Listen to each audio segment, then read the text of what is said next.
Hi, guys. Welcome back to Unarmed. I have a very special guest. We have Joya Goffney. Really quick, I just want to hail you real quick. One, I've read all her books. I'm like one of her biggest fans. Two, she is the Black Book Award for Best Young Adult Fiction winner back in what, 2023? 2024? I don't know. I don't know. I don't know. I don't know. Probably 2023. Yeah, that was for Confessions of an Alleged Good Girl. Yes. So Joya Goffney, ladies and gentlemen. And Yay, thank you. oh my goodness. So first things first, I see that you're from East Waverly, Texas. Tell me about that. Is it close to like Houston, Dallas? Yeah, it's closer to Houston. It's about 50 miles north of Houston. Small town, really close to Huntsville, which is like prison city. So yeah. How was that like growing up? Was it like more of like the sticks, growing up in like the, was it like more, I guess, like modernized? Was it more in the sticks, things of that nature? It was more of the sticks. It was a really conservative, tiny town. Um, and it was predominantly white. And that really shaped a lot of my views growing up. And I had to unlearn a lot of things once I moved out. Yeah. Okay. And so are you still in Texas, by the way? Yes. Closer to Houston now. So like I again love your books from Excuse Me While I Ugly Cried to A Week with Him. I feel like you're like the queen of book talk because everybody talks about you. That's so awesome. And so I think that the best question to start with is what made you want to become an author in the first place? Well, books were my everything when I was growing up. They were my sanctuary. The library was my sanctuary. So I grew up reading a lot and writing too, writing a little bit of fan fiction, whatever. Um, but once I went to the University of Texas for psychology. Once I graduated and I like stopped having to read for school, I started reading for fun again and really started to like get into books and like analyzing how people write books. And I really wanted to write my own book. It's always been a big dream of mine to get published. And so with fan fiction, were you on Wattpad and stuff like that? I wasn't, no, like I was writing fan fiction in a journal in like eighth grade, Twilight fan fiction, I have to be honest. But yeah, for the most part, it was just a journal. I have never been on Wattpad, but I've read a few. And what were you doing anything else before you became an author full time or like a published author full time? I mean, once I graduated, I got the first job offered to me, start paying back those student loans. So I was for the whole time before getting published and going full time, I was working at a car dealership, working at car dealerships, and just like I'm not a car person or anything, but like it was offered to me, and I just got into that industry, and I kind of hated it. So writing was like my savior. Yeah, so with all of the characters that you've written, they're very nuanced. Like some of they're not perfect. And as a writer myself, I tend to look at my characters as an extension of myself. So like I'm one and they're not the most perfect individuals. Some of them they like Quinn was continuously lying about certain things. One was hating on another girl for merely existing in Confessions of an Alleged Good Girl. And also another one, Nikki, she self sabotages her way of almost like getting out of love. And so, not to mention that each of them have like their own strained dynamic with their moms. So I'm wondering what made you want to highlight these themes of imperfection, particularly Black girls being imperfect, and also strained mother and daughter relationships in your stories. Yes. So my characters, what I do with my characters is like I take I guess, an imperfect portion of myself and just kind of like not make that their whole thing, but make that the focus of their character and what it is that I'm trying to work through. Because that's really what my writing is for me, is just like it's therapy. It's me looking back at past experiences and the way that I acted and like why did I act that way. So like for Ugly Cry, honestly, all of my books, I think of them in like what trauma was I healing from? So like with Ugly Cry, for me mostly it was mostly racial trauma or just like racism kind of thing. But also like with the whole expectations of parents and not meeting the expectations of your parents. And Confessions was like sexual trauma. Um, and My Week with Him was just childhood trauma in general. And you said about like the strained relationship with her mothers, like all of them, it was something I was like working my way up for each book. Like with Ugly Cry, at first, the relationship between Quinn and her mom was much more strained. But by the end of it, I dialed it back because I didn't really want it to be about that. But I think with each book, it just kind of incrementally got deeper and more true of my relationship with my mother. And I think that's what really My Week with Him was about, was like my relationship with my mother and just like my childhood in general. But it's a big part of all of my books is the relationship between mother and daughter. I feel like that relationship in my life was it shaped me in such a way um where I feel like I have a lot that I need to heal from that relationship and a lot that I need to forgive within that relationship. Um, but in general, my books are just it's just therapy and me working through my problems. I love that, and thank you for sharing that. Honestly, I did, like it was it, I hope that wasn't like too intrusive. No, I love talking about this stuff. So, and I'm wondering what going back to like the racial trauma that that you faced, especially growing up in a white neighborhood. What was that like? What are the things that you did have to unlearn, and what are and just like we could zoom out a bit and like think of like what are some of the things that you've unlearned through like as you have like written these stories and seen yourself like put a mirror to yourself through these characters. Oh my gosh, so much, so much. So I guess starting with like the racial trauma. When I was still in high school, there was so much I wasn't aware of. My God.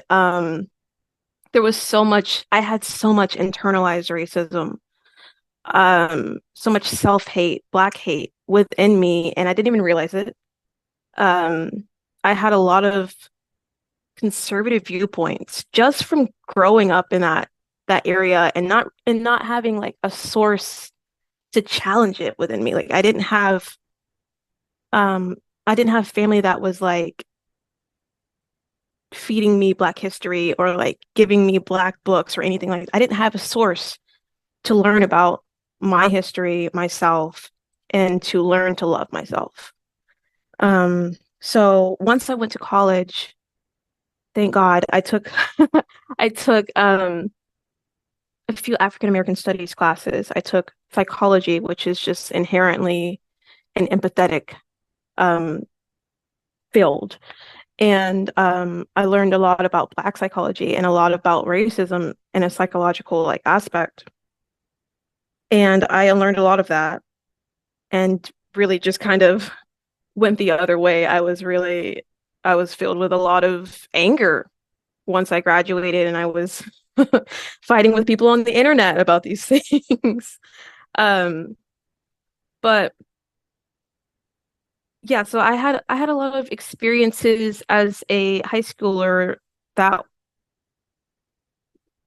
that were racist that I didn't even realize were racist.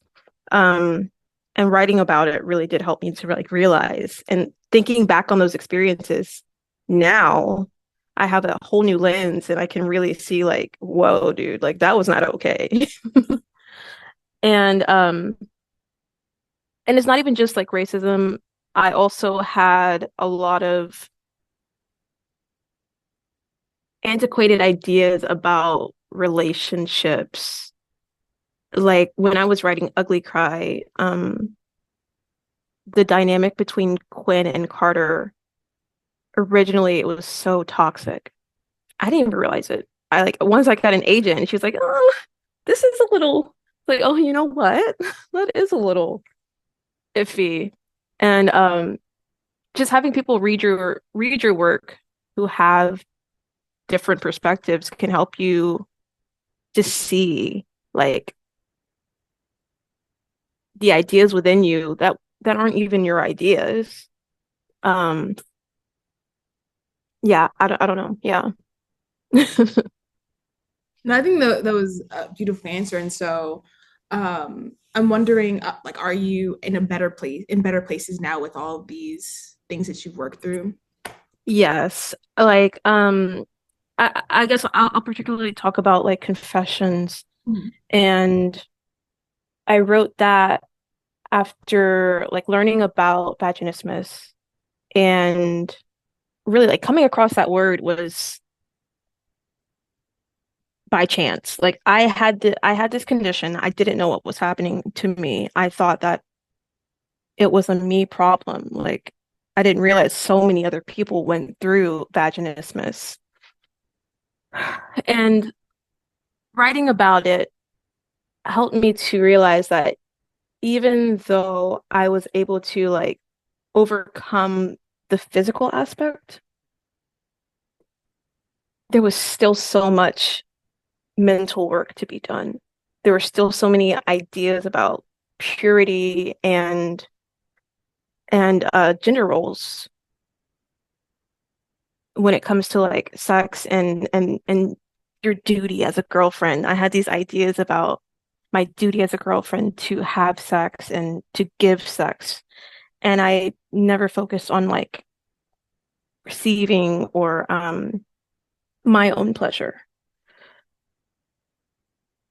Just writing confessions was so therapeutic, and I'm really proud of where I am mentally with sex, with like racism and or like self-love, like self-love in general, just self-love. And yeah, I'm in a much better place. I'm so happy and I'm so proud of you. Thank you.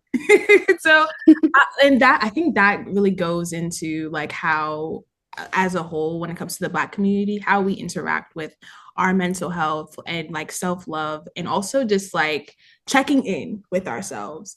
I'm wondering what is, first of all, what would like, what do you have to say about that? Like, how can we make sure, like, as a Black community, to like one, prioritize self love, prioritize looking in the mirror and like checking in with ourselves and trying to do better by ourselves. Oh man. Um, well, I don't know. Like I have things to say, but like I don't want to call people out. Like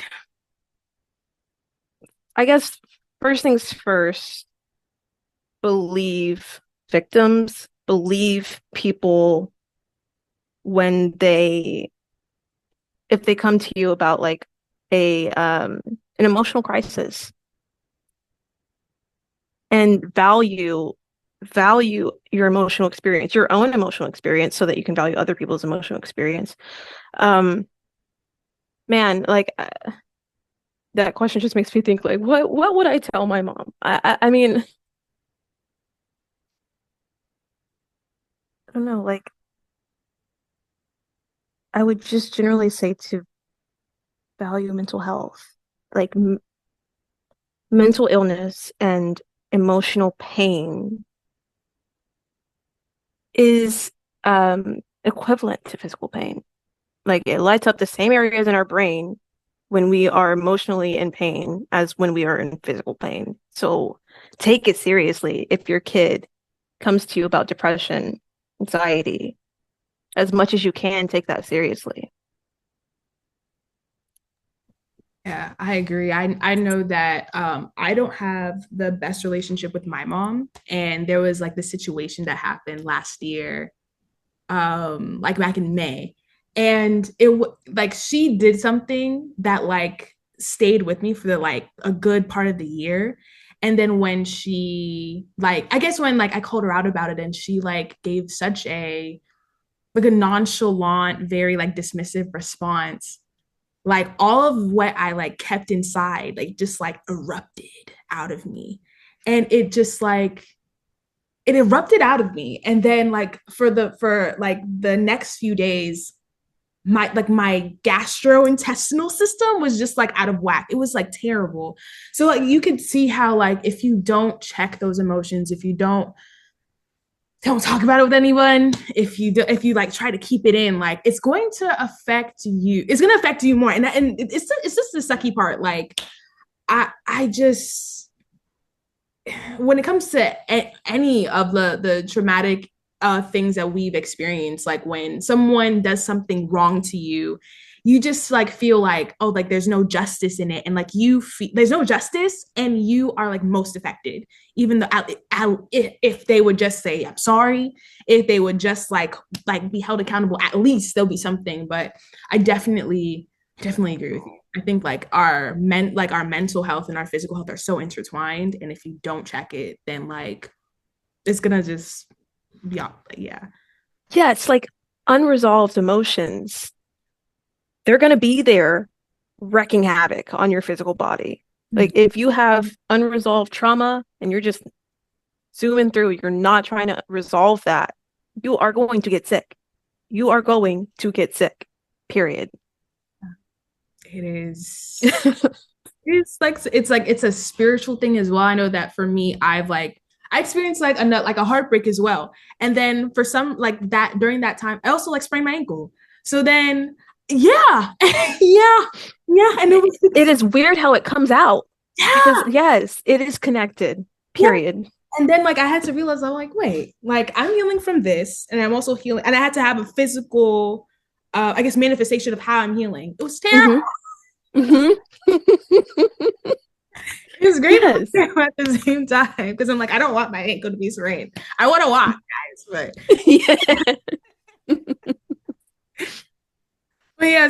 So, and I'm wondering, and I think that for again, thank you for sharing your story about like when it comes to your like sexual trauma and like your relationship with your mom. And I just feel like, especially for Black women, your books have definitely resonated. We have like related with your books, like every single story. I know that I've like resonated with one of the characters, especially the supporting characters. I love each and every one of the supporting characters because it just showcases how like each and every one of us needs that support system in order to navigate like what we're going through. And I'm wondering, I really need I need to ask, like, how did you like craft the different supporting characters, like from the siblings to the friends, things of that nature, and all the unlikely people who would have like, gotten together. Yes. Well, they are the dream. It's just I want that. I want that community. And it's like my supporting characters, they're like celebrations of how different we can be. Well, I mean, particularly like Black women, Black girls, how friendship can arise out of like different types of Black girl. Like I don't know, like I don't have friends like that, but I want them. Yeah, I agree. I think and so what was the inspiration from like all your those supporting characters? It was just because like of the ideal friends that you would want, pretty much. Yeah, it's just literally, yes. That and watching shows and movies and stuff like that and just picking out what I love and really expanding on it. But yeah, it's mostly just fantasy. Speaking of, what shows and movies do you watch like that again that like would inspire your writing or that you Oh enjoy, my God. stuff like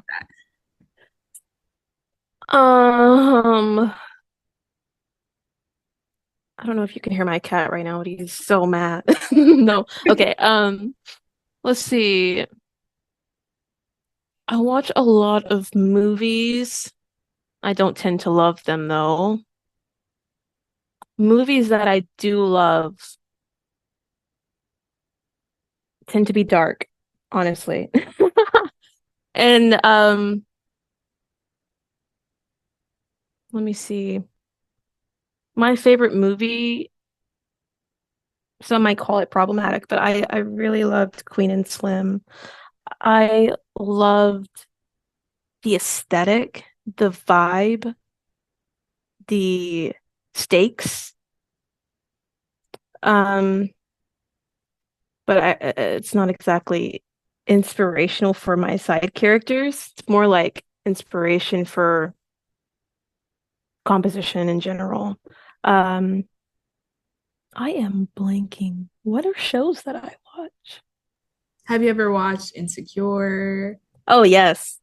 Yes. Insecure. Oh my gosh, Insecure. It was so good, but it's also a really hard show to go back to for me. I don't know. It's hard for me to rewatch that show. I think it calls me out. I don't know. Dang. No, when I tell you, my sister has watched that show like a good 6 times now. Like, I'm just like, yeah, she's a big fan. She loves that show. It's for me it's heavy. I don't know. It's so heavy.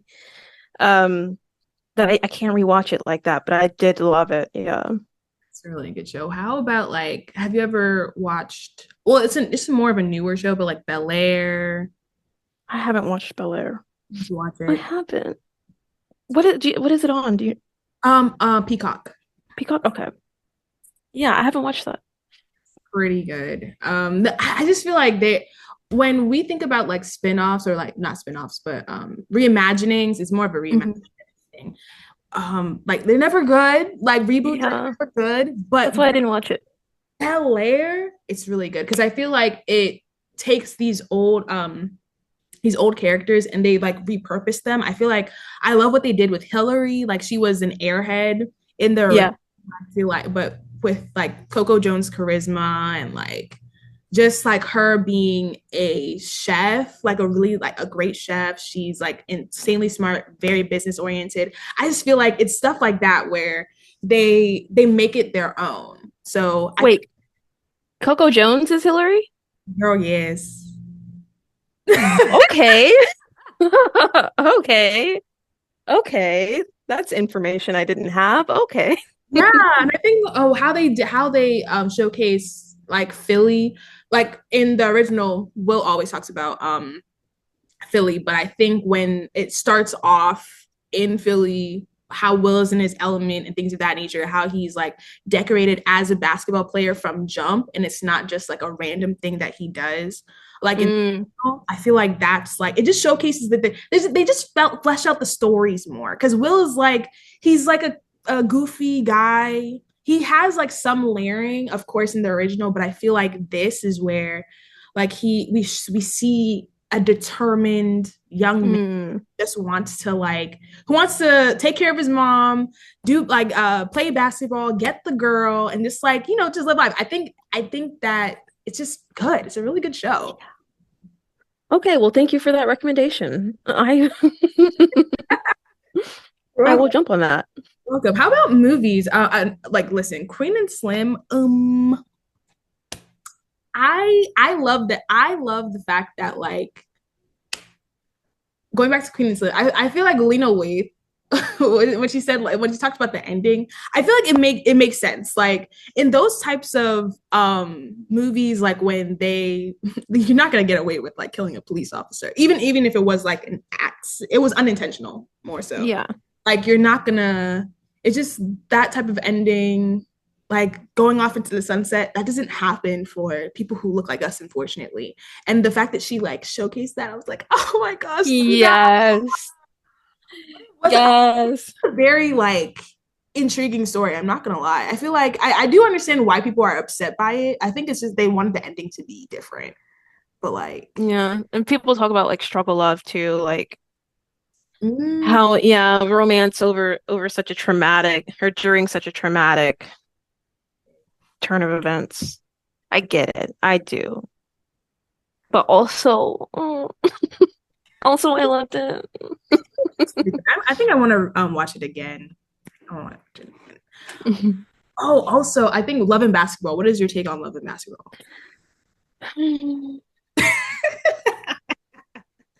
Let's see. Let's be really honest. I watched Love and Basketball for, excuse me while I ugly cry. Mm. Like I just to put it in, excuse me while I ugly cry. I hadn't like watched it before that. Mm. Um, it's good. I'm so sorry to everyone who's a Love and Basketball stan. It's good. It's good. People aren't loving basketball stands anymore. They're like No. kind of like the opposite, at least on Twitter. Oh yeah. Yeah, because Tell me. they're like, oh, this is like a horror horror. Imagine like the love of your life that you play basketball, like you play for their love, and then he like Yeah, yeah. it's like with handicap, it's just like, yeah, it's one of those things. And Then okay, cool. yeah, and I think she was very like throughout their lives together, I guess they were she was always overlooked for like Mhm. another girl, things of that nature. And it was Yeah. only when like I don't know when it was only when like he finally like noticed her. If he noticed like, oh, she's pretty or she's like the other girls, that's when he like found her attractive and he wanted her. So it's like Ugh. so Ugh. my fave. And oh, Love Jones. Ooh. I don't like that. Not a fan, not a fan, not a fan. Not But a fan. but I think it kind of goes into like the importance of Black art in general, because all of these shows and like movies that we're discussing, the books that we're discussing, it like it showcases different like that one, Black people are not a monolith. And Mhm. there's like so many key themes within the Black community, like struggle love or like being overlooked as a Black woman, like the idea of like, no, you don't get love like at the unfortunately, so like some of us we don't get love at the first try because Yeah. we just because we enjoy different things. Yikes. We enjoy because we enjoy different enjoy like different things like basketball, even though you're supposed to be feminine and Mhm. stuff like that. So I'm wondering, what is your take on like the importance of Black art? Oh, like it's important to one, like see yourself represented. Um, but two, to see your experience and the nuances of your experience reflected in this art. Like seeing black side characters in a mostly white movie and like they're basically just a white character but black just for points. I don't know. Just to say you did have a black character is it's worse. It's like worse than not even seeing yourself on the screen. Like what I don't know. Black artists, it's important to me because it's so healing. It's healing to to see that like you're not the only one going through blah blah blah blah. I don't know. Yeah. I agree. I agree. And it speaking of, if you could choose one of your three books to be like a TV show or a movie, which would you choose? Excuse me while I ugly cry. Yes, like honestly, yes. It would make such a good movie. I'm sorry, like I don't want to toot my own horn, but like I want to see it as a movie. I wrote it like thinking of it as a movie Mm. thematically. Yeah. See, so like just from the way that you describe things and things of that nature, it's like, okay. Because I did that too with my books. I was like, oh my God. Yes, like I pictured my scenes as a movie. Yes, yes. For me, I saw mine as like TV shows, like a Netflix series. I'm like, yes, it Mm, has to like shut off like this and like this, blah blah blah. So, yeah, I definitely we see each other. yes.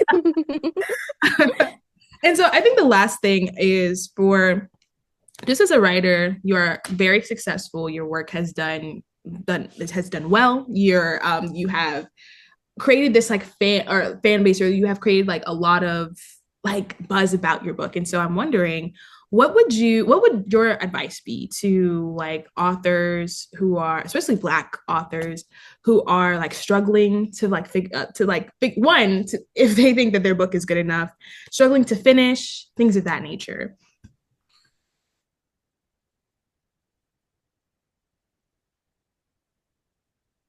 I My advice would be to write for yourself first, to write as authentically as possible, write from your own experiences. Um, I know there are conversations about like whether people whether authors like write characters who are like themselves. I wouldn't say like write yourself into a book, but also I would say write yourself into the book. Like your experiences and any like character traits that you want to explore, like as to like how these character traits can affect um your life events and stuff like that. I would say to write from your own experiences and for yourself. Write the book you want to read. Because typically, like if you're writing for, and I guess from like experience, when I'm trying to write for the audience that I have, I can't do it. I can't do it because it's like there's so many viewpoints, there's so many people you want to please, but you have to please yourself first, period. And that's what people love most is when you're writing the book that you want to read. People are gonna flock to it. I think that's wonderful. Thank you so much. That's more for Yeah. me. I don't care about nobody else. Write for yourself. Write the book you want to read. Thank you. I really appreciate it. Okay. I think our time has been well spent. I just really want to thank you so much for just like talking with me, and I'm especially Black History Month. I'm like, I say Black Oh, History. yes. Yes, I love this so much. I just hope that you have an amazing day. Thank you again for just sharing your story. Thank you for sharing your experiences, and thank you for sharing your work with the world. Like it is so inspirational. I cannot thank you enough for just like sharing these with all of us. So yeah. Thank you. Thank you for having me on this podcast. Thank you for reading my work and sharing it. I thank you to all my readers, like, period. Thank you. Yeah, definitely go to your nearest bookstore, go to Amazon, pick up Excuse Me While I Ugly Cry, Confessions of Alleged Good Girl, and My Week with My Him. week with him. Thank you so much. And yep, we out. We out.